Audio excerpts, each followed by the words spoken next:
today. We got a jam-packed show, and we're actually going to jump right into this right now because I've been trying to speak to this man since I found out what he was doing over in Mansfield, Ohio. Joining us now is Northeast Ohio native, former NASCAR Cup Series driver, and someone who knows dirt track racing, asphalt racing, racing in general. Matt Tifft is with us today as they get set for the big weekend over at the Mansfield Speedway. Matt, it feels like I've sent emails, and I know you're a busy man, and it's finally good to get to chat with you. So thank you for taking the time. A huge weekend for you guys, and you're going to stay here and talk with me, so I appreciate that so much. Yeah, absolutely. Well, first off, thank you for having me, and apologize for the little inconvenience to get me on the show. But yeah, absolutely excited to be on here. And yeah, it's been a cool weekend so far to get things started. Obviously, we have the lovely Northeast Ohio weather of 75 degrees and sunny yesterday, and looking like a good day to be a duck today. So even that being said, we've had dirt bikes on the course today. The first round of the COMX motocross series is kicking things off here for a racetrack this weekend, which is pretty dang cool because we have our first opening day ceremonies coming here on May 2nd. But we've really expanded the campus here in bringing back this racetrack that once hosted NASCAR events.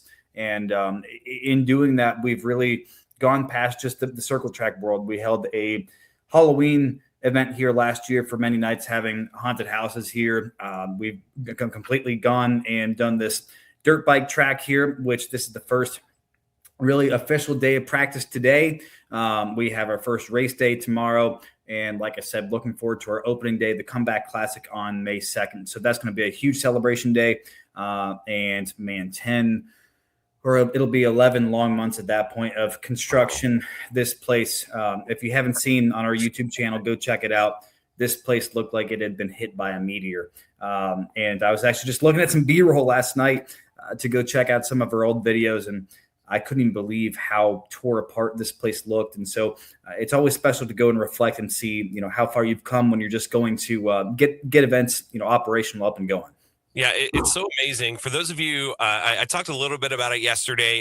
The people who are listening to don't know, this track was abandoned. I think it was 2017 was the last kind of action that happened on that track. Yeah, so they had some events in 2018. They may have run one or two in 2019, but Mother Nature really wreaked havoc there that year. So they rained out just about all of their events then. And really after that, it kind of went to its final resting place. They sold off the lights, the grandstands, the safer barriers that NASCAR had here when they ran from 2004 to 2009, and really was deemed to never be a racetrack again. No part of this track was salvageable to be a track. Really, we pretty much had to wear hazmat suits to go into the rooms, to be honest with you. So it was definitely left to die. We are $5 million into this build, and it is nothing but a labor of love because this was one heck of a project to go make happen.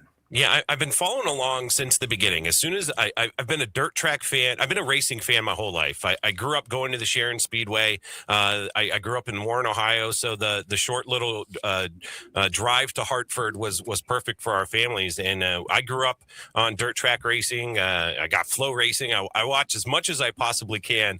And as soon as I saw that you were taking over the Mansfield Speedway, I was like, okay, cool. I started watching your YouTube channel, Matt Tifft. Matt, was it _Tifft on YouTube? Yep. Yes, Matt _Tifft on YouTube.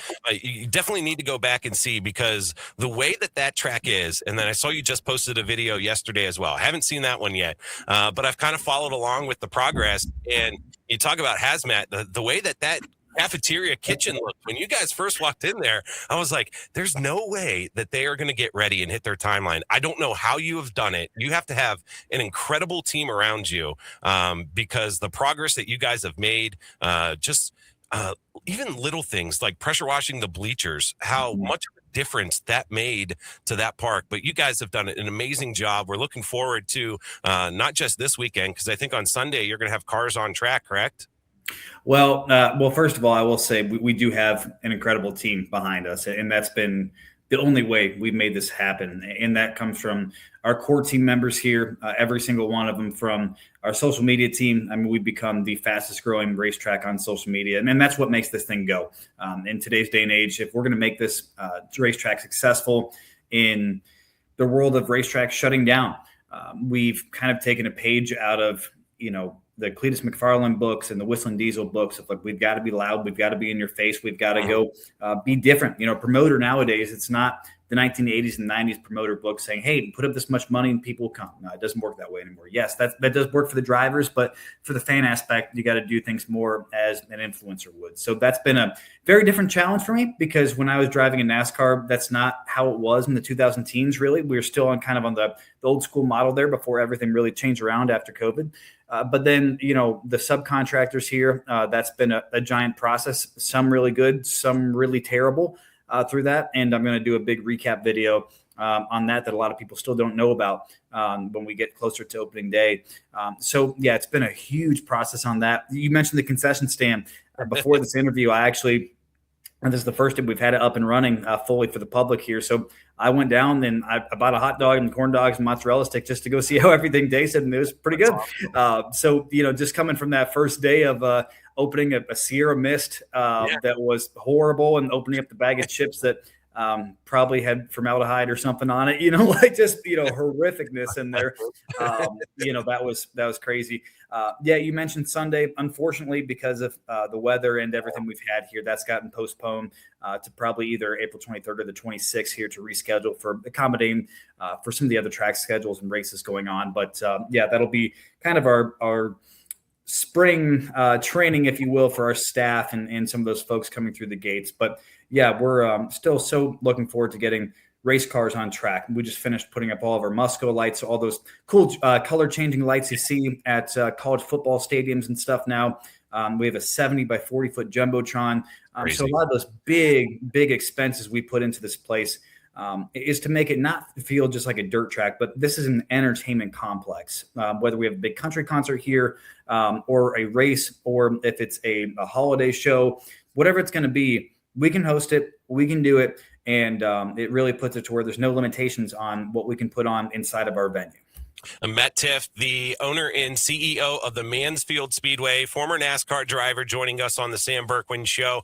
I want to ask a question too. You mentioned the $5 million, something that I think has been really, really great that you have done throughout your videos as well, is you are unbelievably open and transparent with everything that is going on. You do update videos of, we spent this much here, we spent this much there, we spent this much there, so that the public knows, like, listen, we are putting a huge investment, not just to this racetrack, but the entire community. And you've got Mid-Ohio right down the road. It's kind of turning into like a little mecca of racing. You can go see open wheel IndyCar down the street, and then, a couple weeks later or whatever, you can check out the 410 wing sprints and in the late models and the dirt track stuff that you got going on. But when you are so open and transparent, it makes it easier for you to be like, hey, here's our ticket pricing as well. And what I think is great is you're gearing this around family. The ticket prices are really reasonable. I was looking at the Monster Truck Show. It said children 10 and under free. You don't see that too often anymore, but I love that you're trying to make it a place for families to come hang out, enjoy some great entertainment. And it just seems like it's a great fit. And for that community who was really wanting that there, for you to step in is really awesome. When you see vehicles on the track, when you guys do your first test, what is that going to be like to you? How the emotions for all the hard work, the money, not just the financial investment, but the time and the effort and energy that goes into it. What are you going to feel like when you see that car just let her fly full throttle, ripping it around 1 and 2? Yeah, I think it's going to be extremely emotional, especially that first night. We're getting together some of those Jumbotron pieces right now for really showing people the story of this racetrack and what it was, and the memories of people from 1959 all the way up until now. And I think just the resurgence of this track and for this community, like you mentioned. Look, this is an interesting deal because I had sold my NASCAR charter, and I was very fortunate to walk away with the financing that I did. But I didn't want to be out of racing, and I'd driven enough years to know that it wasn't something that I wanted to chase full time anymore. I want to go do it when I want to and have fun with it. But I wanted to go have more of a legacy piece. And I have a 2-year-old, and you see so many stories of different companies and racetracks shutting down across the U.S. And I didn't want this to be something that's one and done or 5 years and done. I want this to be to where this is our family's legacy and go excite that next generation of racers. And I hope that we're able to do that. And in order to do that, we need to make it to where it's affordable for people to come in, to where it's enjoyable, to where we're taking those lessons from other stick and ball sports that's working, because they're always, they have all that data and all that money to go find out what's working and how can we go take pieces and parts of that and adopt it. But we also have to be careful, because we've seen from NASCAR and how they've adapted some things that have gone horribly for them. I mean, really, really bad, to where they've alienated fans. And I try to, be conscientious of that too, to make sure we're doing the right thing. So it's a balance in everything that we do. But our main goal is get people in, let them have the best experience possible, and have it to where, whether it's a date night, a family event to where they can bring their kids 10 and under for free, or get a season pass. Our season pass is $350. After fees is $380. And if you come to our events, it ends up being, I think, $12 per event. So, I mean, it's stupidly cheap for what prices are nowadays. I mean, that's what, one concert ticket now, or one Browns ticket and a club seat. I mean, it's just crazy compared to what other stadiums are charging for essentially the same amenities. You still have all the same things, nice bathrooms, fan Wi-Fi. We have that here at a dirt track, which is nuts. That's just not what you see every day. So we're really investing into that, and to make sure people can come enjoy it. And right now, I look at this place and go, I want to go build more grandstands. I want to go, make this place to where it's so big that we can go do anything from local to Monster Jam, Supercross, NASCAR trucks, but still keep those regional events into where people can go come into this track with their personal car too. So, but never has this been about me making a dollar. Of course, I want to go pay back my loans and things like that, but there's no part of me that cares about making money out of this. I need to make it make sense from a business standpoint and pay my people, pay their bills, and go make sure that we can stay afloat and do the things we need to do. But I just want to make it to where for the next 30, 40, 50 years that this place keeps on continuing, to make sure that the next generation of racers keep on going. That's my goal.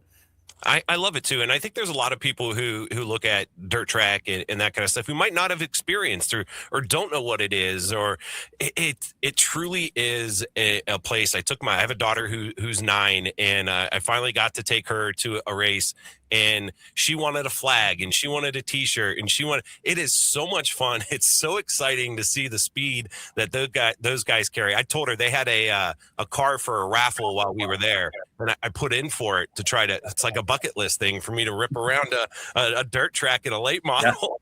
Yeah. She goes, would you do that? I go, absolutely, I would do that. So I think I've got her hooked a little bit too. She's into NASCAR now, and it's just so much fun. I think racing in general, motorsports in general, I think is right now in a trajectory where it's starting to take off. You kind of really saw it with Formula One, with Drive to Survive, where they got a whole different audience. And then I think Kyle Larson moving into the NASCAR series kind of really drew some more eyes to the dirt track stuff, because he was jumping back and forth. And I think dirt track racing is so much fun. It's so enjoyable. I think what you're doing is really, really great. What did you take from your experience as a NASCAR charter owner and bring that to where you are right now at the Mansfield Speedway? What's something that has kind of carried over from a NASCAR team to the team that you have now? Yeah, there's so many things. When I stepped into being on the ownership side, I had no idea what I was doing, to be completely honest with you. And I still don't know what I'm doing over here. I've messed up many times already. I've made a lot of financial mistakes. I've made a lot of judgment calls that probably aren't good. But I think that's part of it too. From the charter side and the ownership side over there, was you have to take those chances, and you have to go figure out what's going to work, what's not going to work. And so I think that was a big piece of it. But, there's a lot of things that we learned for all of us during that time period as NASCAR owners, because we really went from 2022 to 2021 to 2023, and a big evolution piece between the charter agreements and things like that, from that whole NFT craze to the TikTok evolution in sponsorships and what they wanted.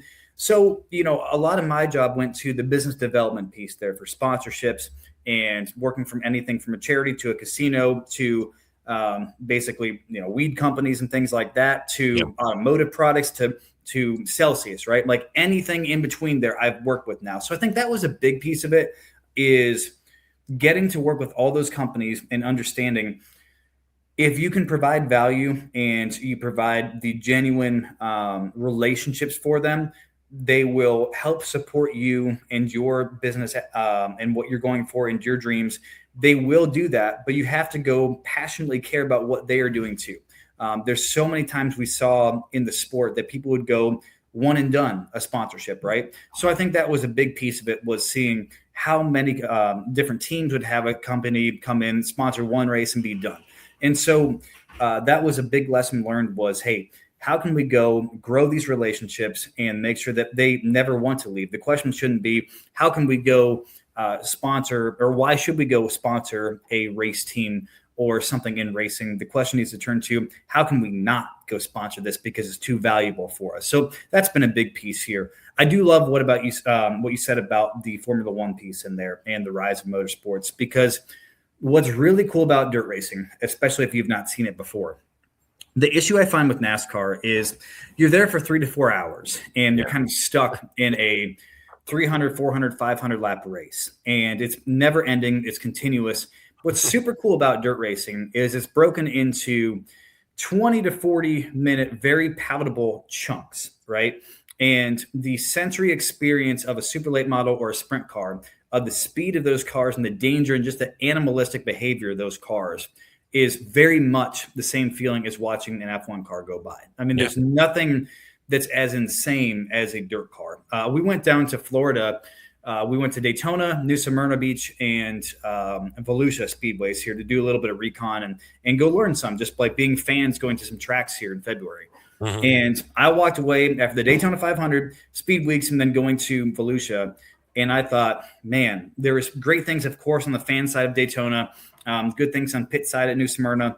But I walked away going, I am blown away at how much, as a fan, not race car me, not race car driver me, not track owner, just as a fan, how much cooler I thought the dirt cars were than anything else, just because it was so raw and so powerful. So the more people we get to go experience that here and do a good job advertising, I think we're going to hook a lot of people on just how exciting these events are.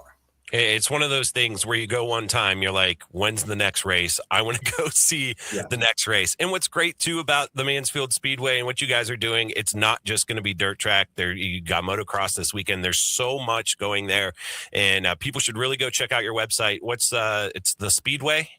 Yeah, thespeedway.com, Mansfield Speedway on social media. And Matt_Tifft for a lot of my stuff as well. Check out our YouTube videos.